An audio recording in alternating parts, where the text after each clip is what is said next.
Let's take a walk-around tour of this rare 59 bugeye with just 42,000 miles. And again, garaged its entire life. The fellow I got it from has owned it since 1962, and he told me he had never actually driven this car in the rain since 1962. It was restored, repainted very recently, and it's so nice to see things like this perfect beading here. Looks exactly like the day it would have left the factory. There's no issue with rust and corrosion under there. Sometimes you get rust forming underneath. And the bonnet fit is nice.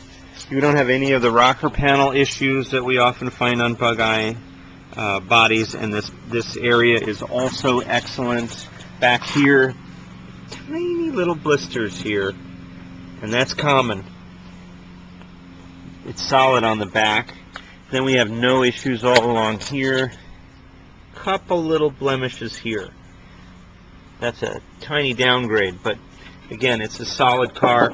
No issues. And what we often find on these is that they get tapped all in here from parking lot dings or parking, people who park by feel. No issues, nice and smooth. Excellent contour on the back. And again, this nice beading on this side.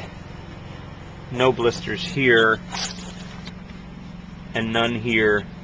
Really good door fit, and good bonnet fit over here as well. This is an exceptional car. They don't come this way, ever.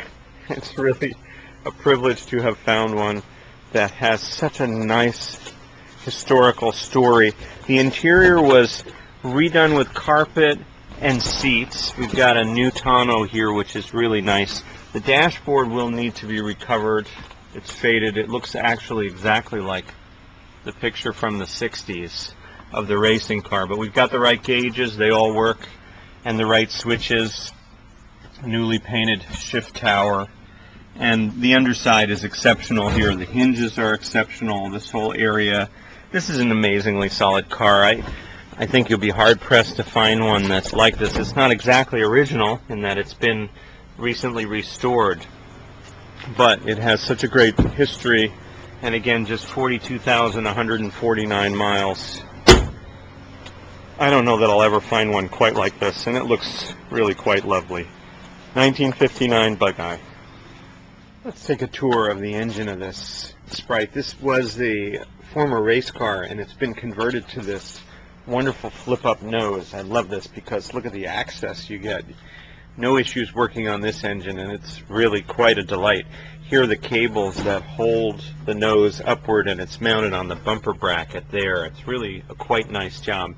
What's special about this car, now, it was raced, and this is a newly rebuilt engine, but it's the original 948 engine and smooth case transmission, and it also has a close ratio gearbox, which I've never had the privilege of driving, but it's quite pleasant. The gap between first and second and third is much more gradual, so it's a much better balance of the power application with this car. It's really quite a blast to drive.